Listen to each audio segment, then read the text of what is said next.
I just love nature so much, not only cetaceans, all nature. And we just need to take care of it. I get emotional because I take it home, all the, when we abused Earth, I suffer it. Right. You know, it's like, enough, let's take care of our home. If you think about it, Earth give us everything.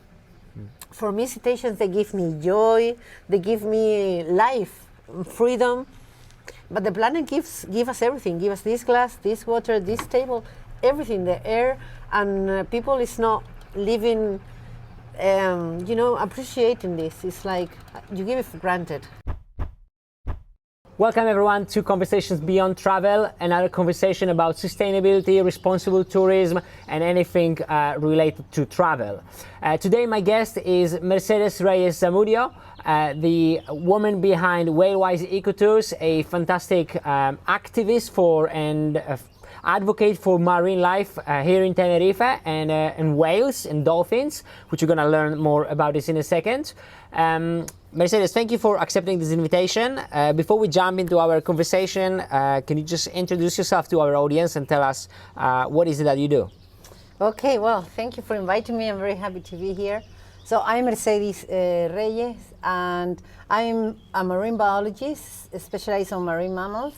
And basically, as you said, I'm the owner, creator of Whalewise Ecotours, that we blend a little bit of everything together, a little bit of research with conservation and sustainable tourism. So we just invite people to enjoy the wonderful wildlife, that the great biodiversity of cetaceans we have here in the island, and we educate a little bit about everything, about the biology of the animals, about the importance of being respectful and do the activity in a respectful way, and just enjoy nature and connect with nature. And that's the main thing with the company.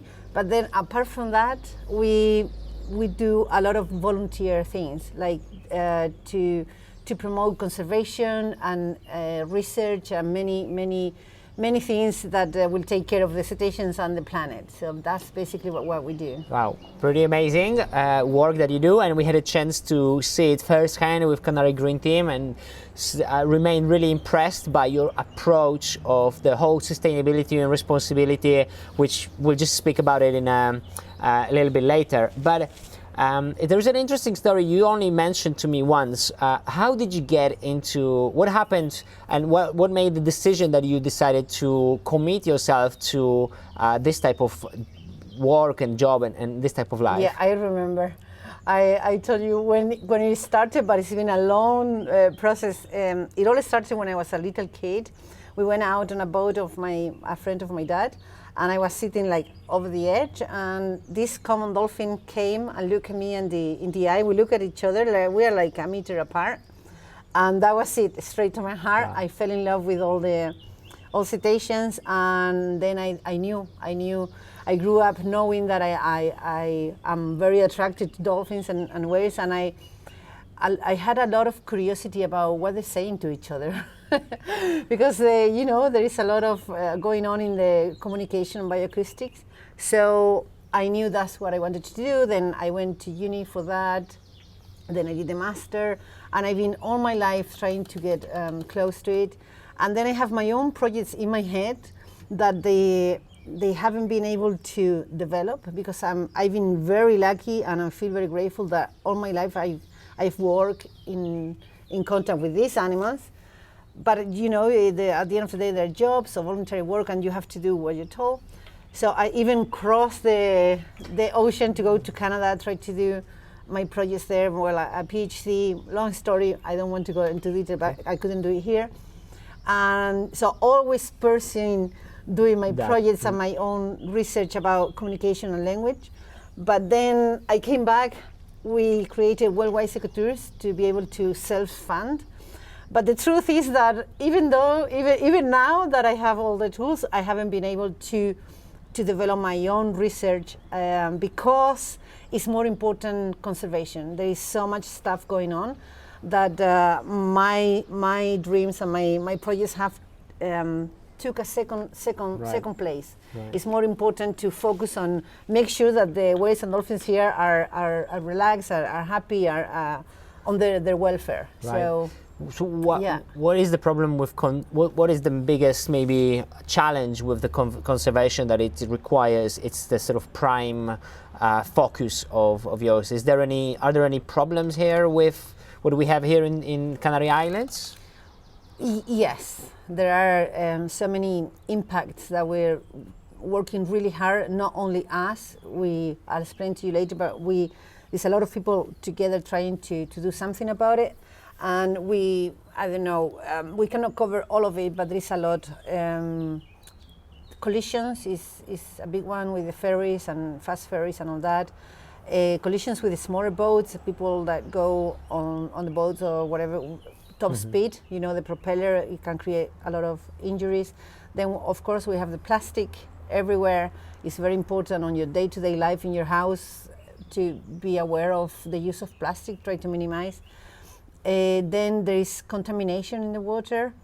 There is also the contamination coming from locally or no, in general, you mean? In general, in the water. The University of Gran Canaria did have a really good project called Microtrophic, and they're looking for microplastic and all that. And they found out that, of course, there is microplastic. Microplastic is everywhere nowadays, but also it was contaminated from the sun lotions. So. Right. And then we have the pesticides from the agriculture that run into the ocean as well. It's a lot of work that needs to be done there to see the levels of contamination, although there is a lot of life, and whales and dolphins are good indicators that everything is good. So it's not a critical situation, but it's worth to keep it low and improve it. And then also the amount of boat traffic and the amount of boats doing whale watching. All the boats that do whale watching, they need an authorization for the Minister of Ecological Transition in Madrid. And even the minister have not given any more licenses because they determined that there are too many boats, and they're working out in creating a study to study how a capacity study.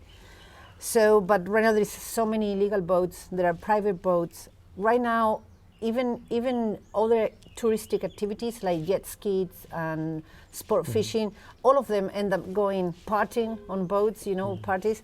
All of them end up going seeing the whales.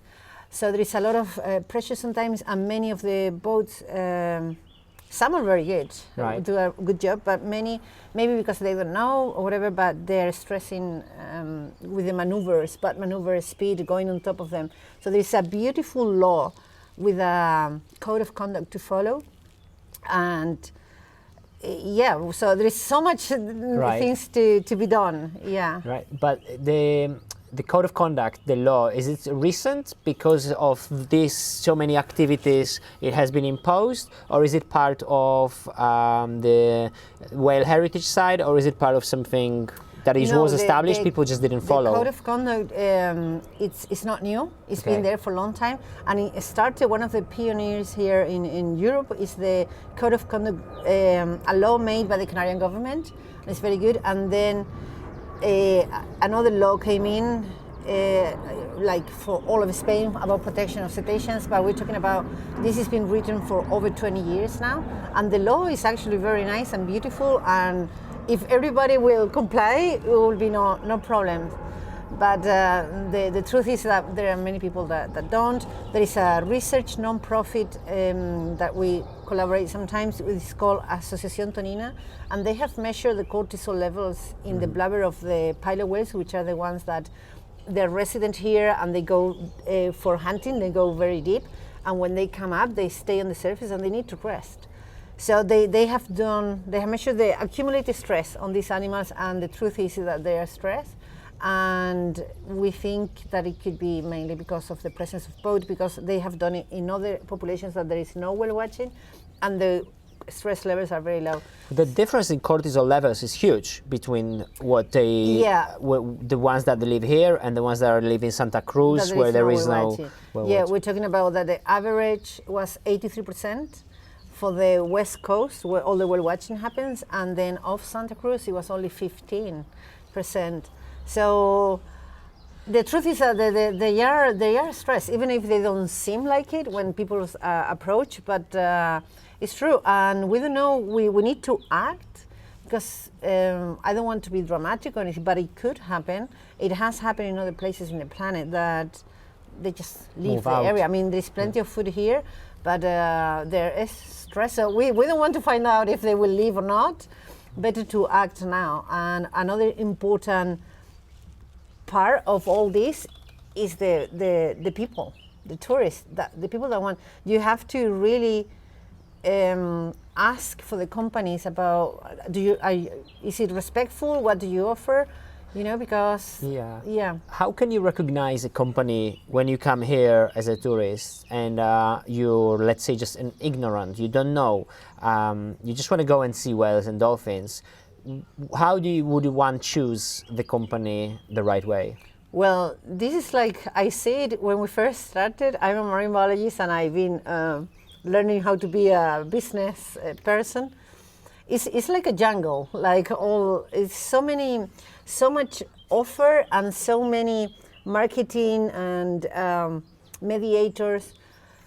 So there is a lot. So depending, if you get to the hotel, maybe the hotel is offering this or that, or maybe you find the publicity yourself, or maybe you go on the internet. But there is so much offer different from many sources.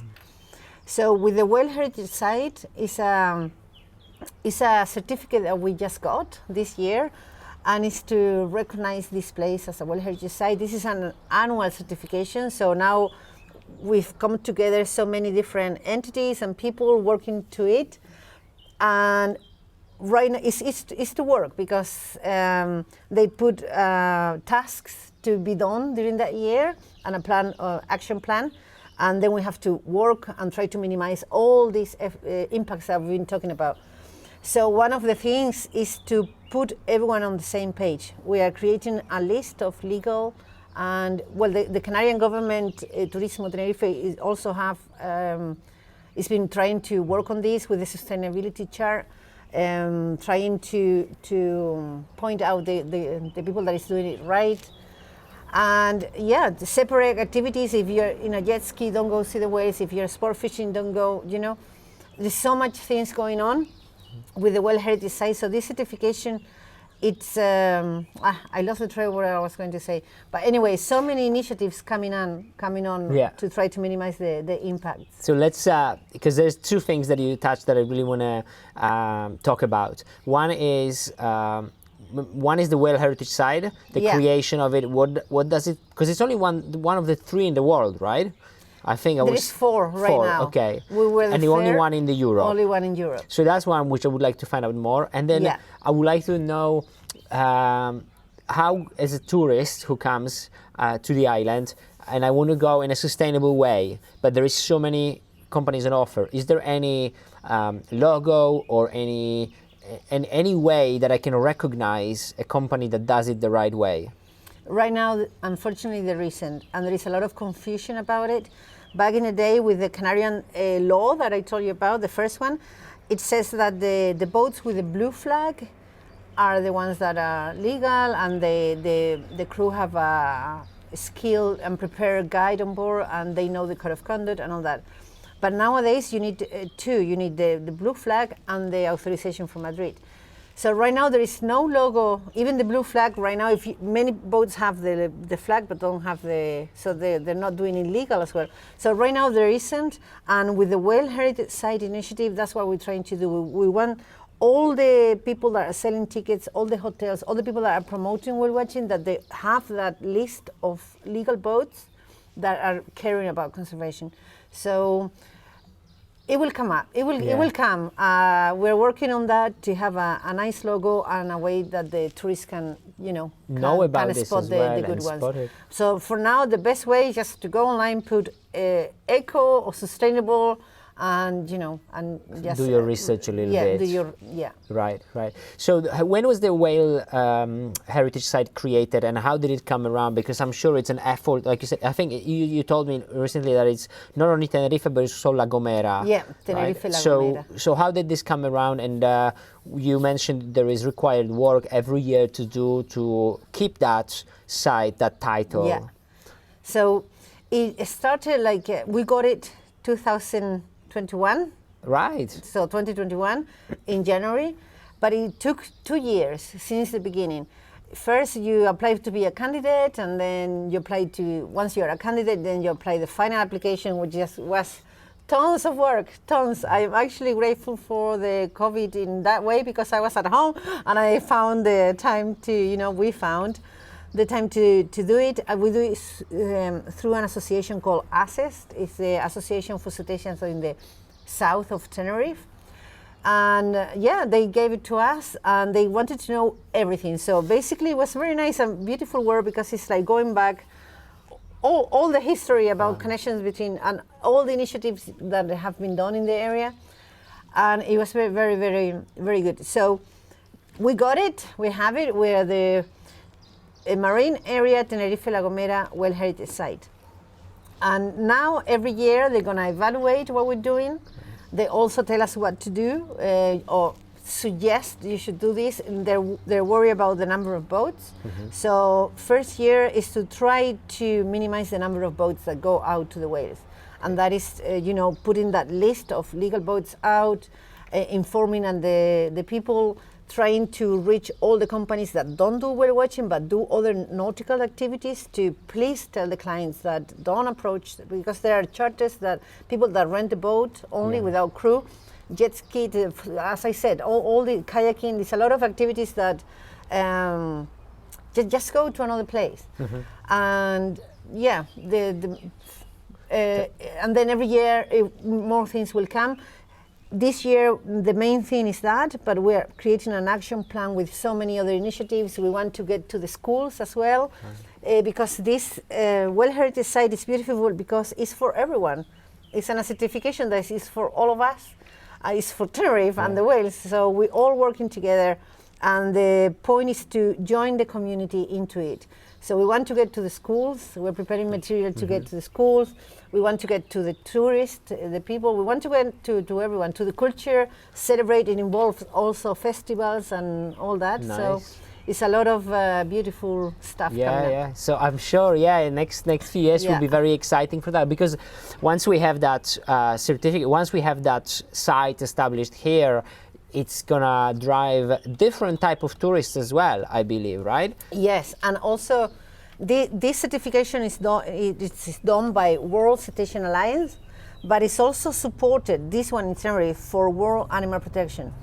And they have a lot of content and ways to bring sustainable tourists, and also people that are whale and dolphin lovers. There is so many of us in the world, and every day more, because for example, you went to the boat and you fell in love with the cetaceans right away. Like these animals are so beautiful, and they really get you in there. They touch your heart. For me, it's like I feel the freedom, I feel the joy about life. Wonderful animals. So many whale and dolphin lovers all over the world, and the point is also to bring the right tourism, people that care, people that appreciate nature, that want to enjoy nature, that want to be respectful with ecosystems and everything. Absolutely. I mean, we have such an amazing marine life here, but not everybody knows. And I'll be honest with you, I didn't know so much about this before coming to this island, and only with time I discovering how rich is the marine life. So let's maybe talk a little bit about that, because we go there. We went on a tour. We've seen pilot whales. We've seen various types of dolphins, which you are an expert, so you can pinpoint what they are. But what else hides in our waters? What is there to be discovered underwater and above water? Because it's such a rich area. It's a rich area. Yeah. As I said, joking, like we are the perfect gas station in the middle of a long journey, and that is so true. Actually, right now, approximately, there are 92 species of cetaceans in the world. goes up and down because of the subspecies and so on. But anyway, around 90. So 1/3 of those 90 can be seen here in the Canary Islands. So we're talking that all the Canary Islands have a huge cetacean biodiversity, and that's very good. Some of them live here all year round, but many, they just passing by. They come and go every year, and many, they just come by when they feel like it in their long migration. So a lot of life, a lot of big whales also that are not very well known.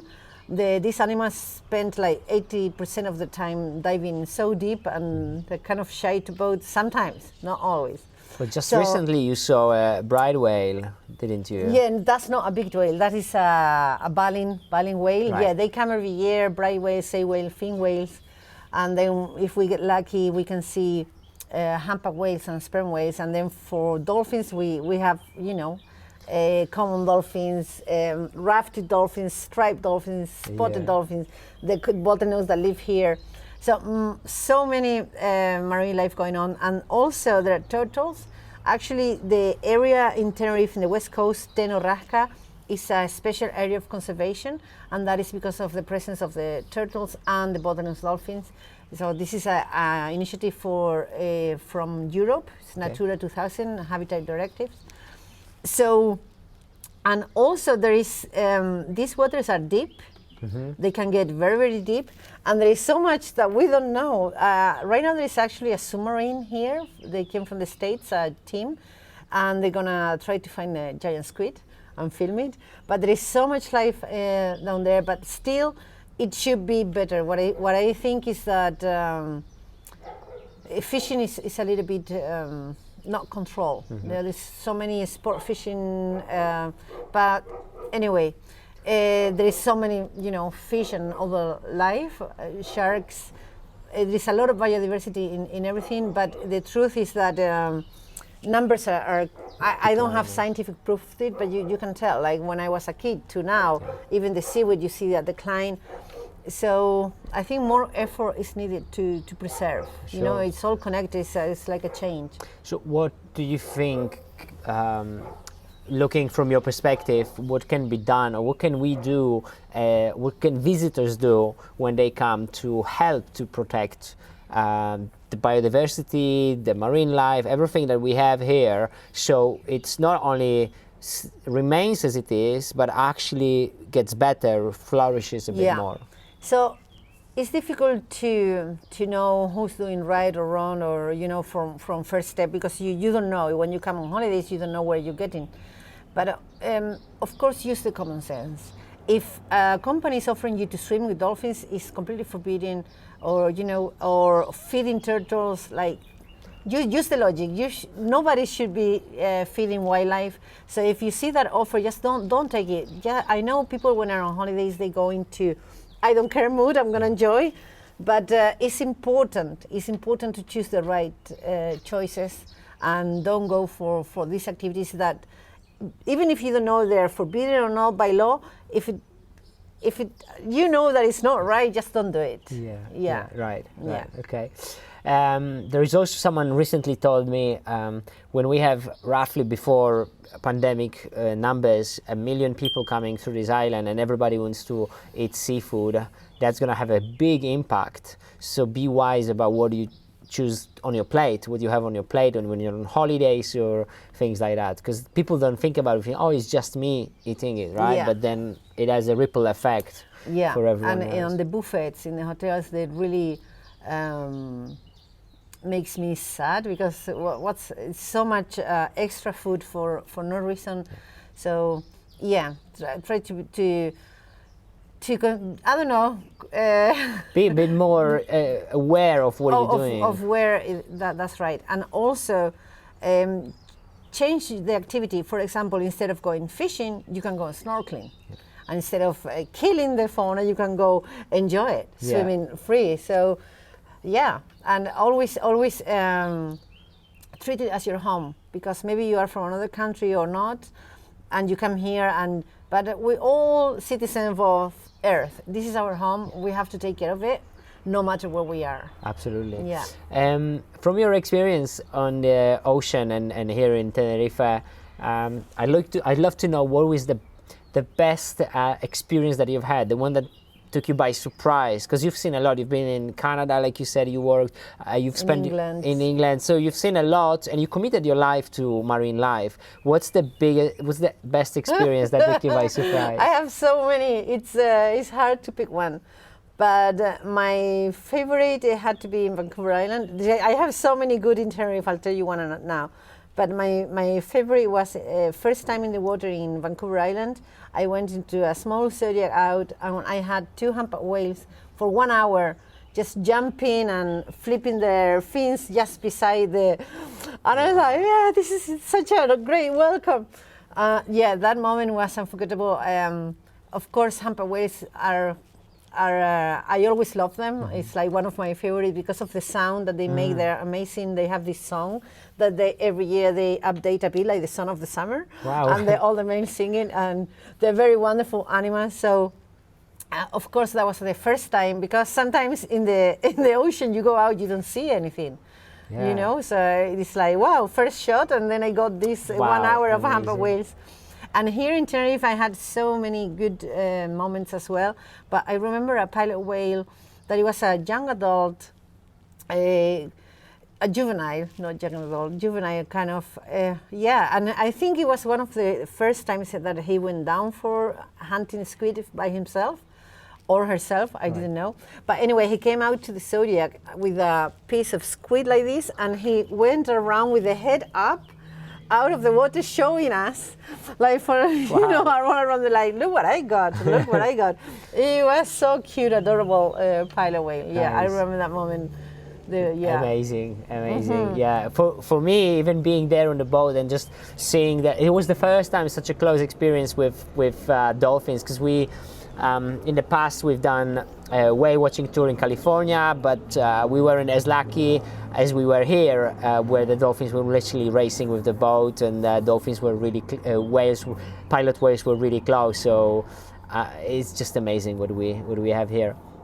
Jumping a little bit to your project, your company, yes, Whalewise Eco Tours.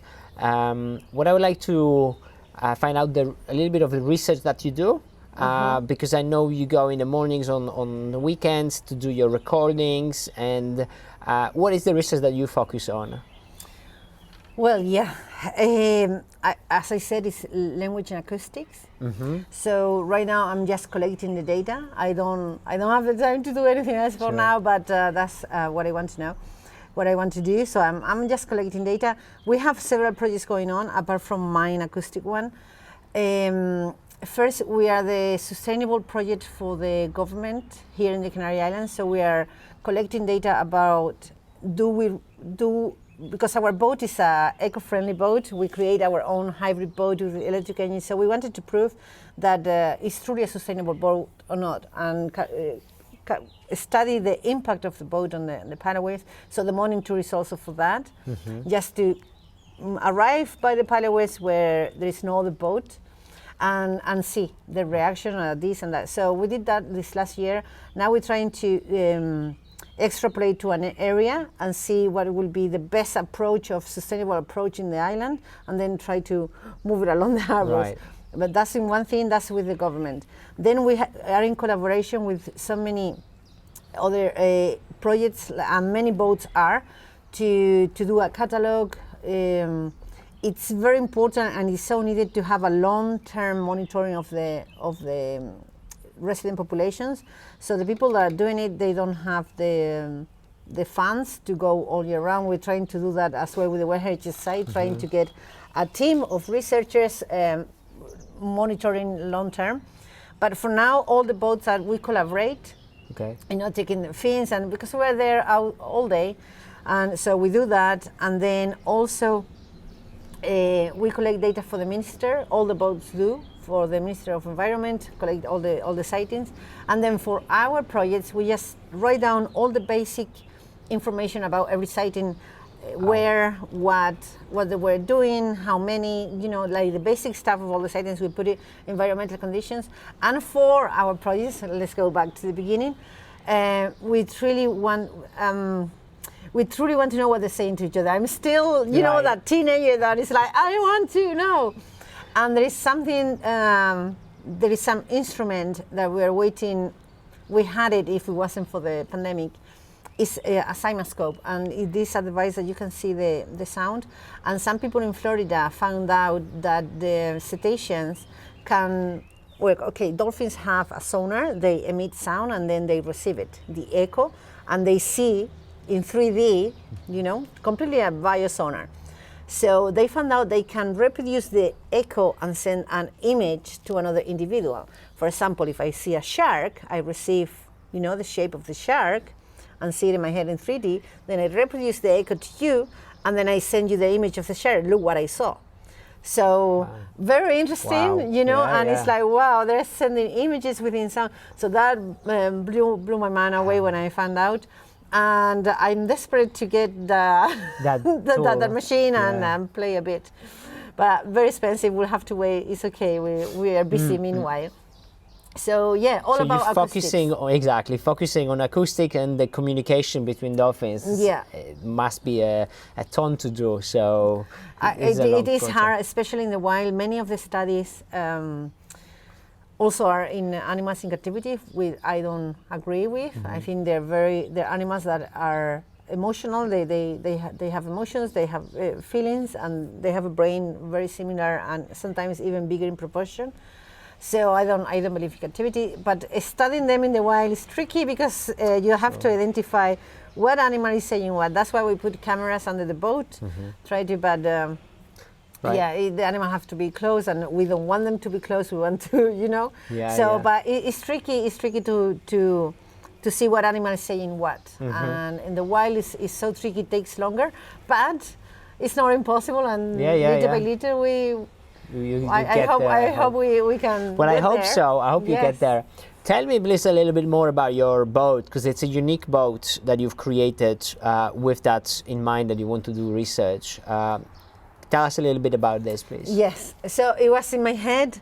A big competition is like, when I wanted to create the company, it's like, but at the end of the day, it's going to be one more boat out there. And I say, okay, but we can show to the other one. So it really had to be according to my values. So I knew I wanted a silent boat and this and that. It took so long to research and set everything up. I went to Italy looking for a hybrid boat there, but the engine nobody knew here.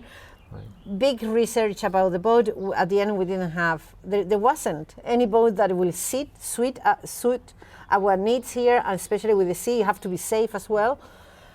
So there was all solar, not power enough, and the sea can get big here sometimes. So anyway, and then when I was about to throw my towel, it's like, I don't find the right boat. And then from Nautical Priest here in Tacoronte, they helped me so much. I'm always grateful for them for the help. They say, why don't we create one? And it's like, yes, I like it. Okay, so more research, what boat, what engines, and this. So we go for an outboard. So at the end, we created our own hybrid self-sufficient boat. And we're very happy with the result. There's a lot of, when you apply innovation in your project, you have to always take in mind that you have to trial and error.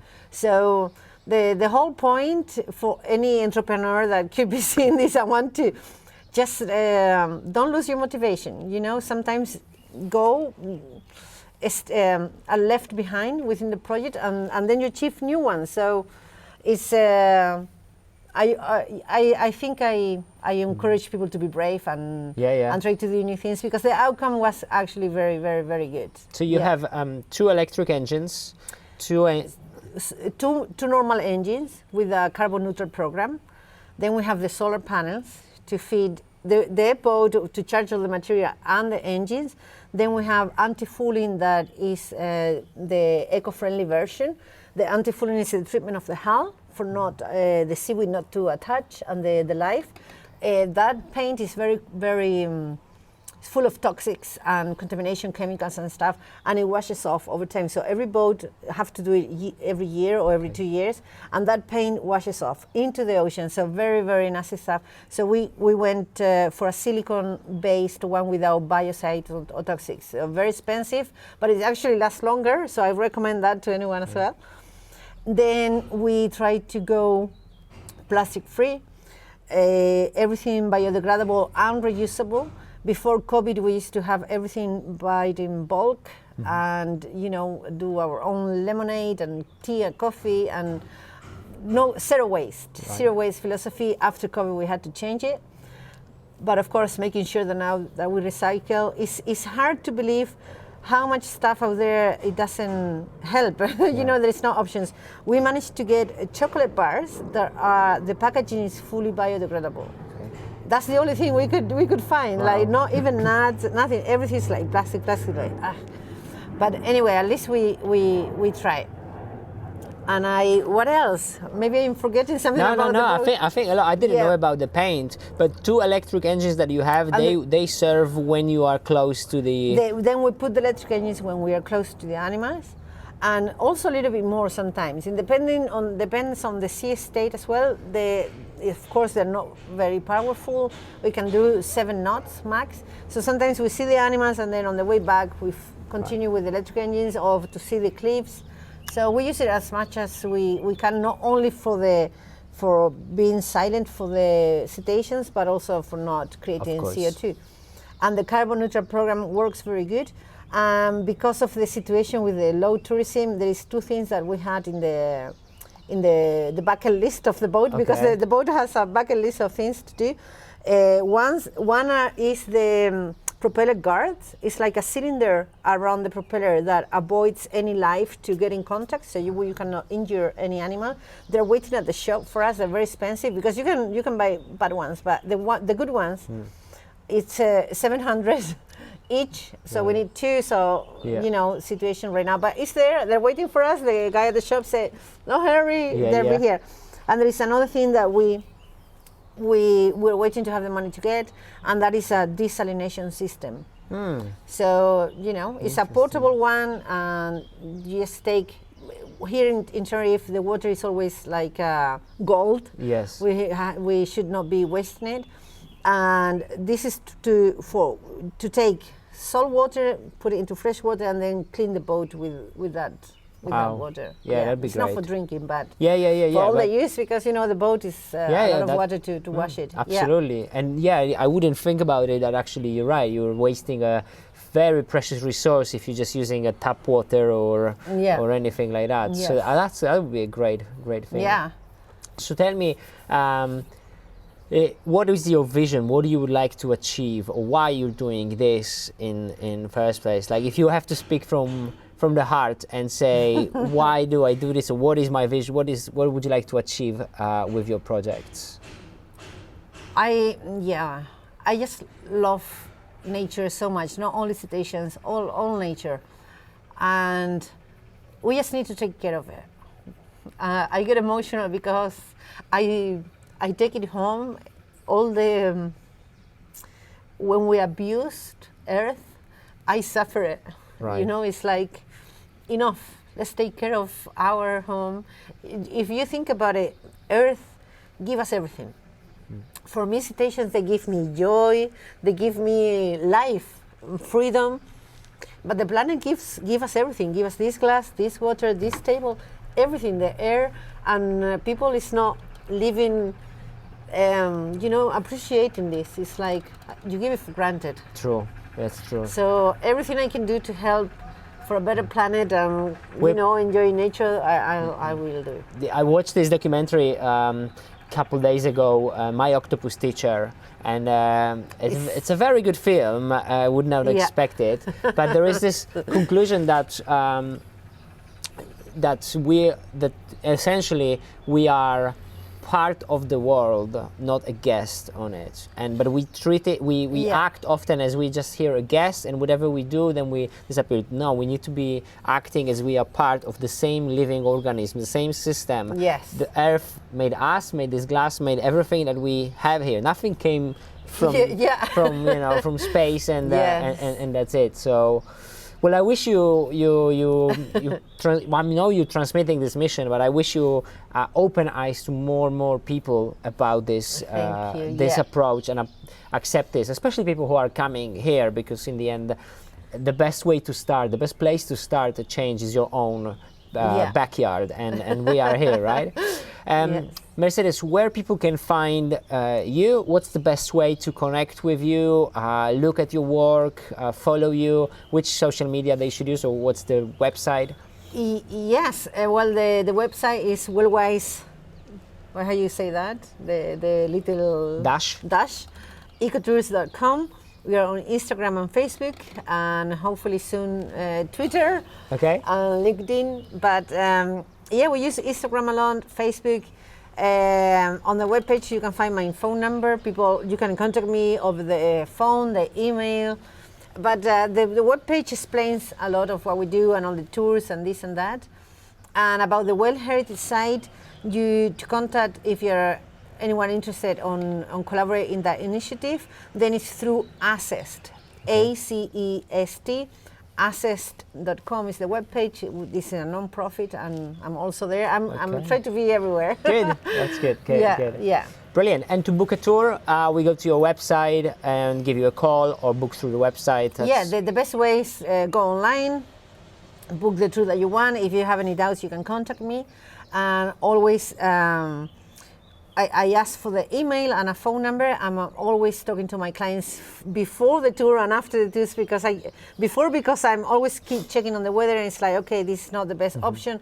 Always trying to, because I really want people to connect. It's not about. In fact, one of the great things that you do as well is, and you told us this on the first trip, that you ask people to put away their phones, put away their unless someone brings a good camera and they have they know what they do, and but put everything away. Mercedes does pictures, or a staff makes videos, pictures and videos. You get them later through WeTransfer, through Dropbox, and you can enjoy it. It's such a great thing, because everybody goes. Today we live in a world where everybody wants to have a memory, a shot, a picture. But we're not skilled at that, and you are skilled at that. And and the camera, sometimes the phones are not fast enough. You're taking the picture, the dolphins there already. That's true. And people get stressed. It's completely different. There are two different tours, completely. If you're focused on getting your image to your phone or whatever, or you just let go and enjoy. And that's what we want. We want to connect. We want people to get the message, the importance of being respectful, and to learn and enjoy. That's And I think that's the important bit, because once you get into that experience, you appreciate it so much more. You come out of this trip enriched, a little bit changed, because, like I said, this was the first interaction of so close with dolphins, and it is a magical experience. So thank you for having us on the tour, and thank you for this conversation today. It's been a pleasure, guys. Make sure you check out Mercedes' Instagram, Facebook, and if you're here, come join us for a tour. I will link everything below, all the links to Mercedes accounts. I also will link somewhere here on the videos that I made with Mercedes, with the Canary Green, and on my trip. So please have a look at them. Thank you for tuning in this week, and I hope to see you next time on another talk.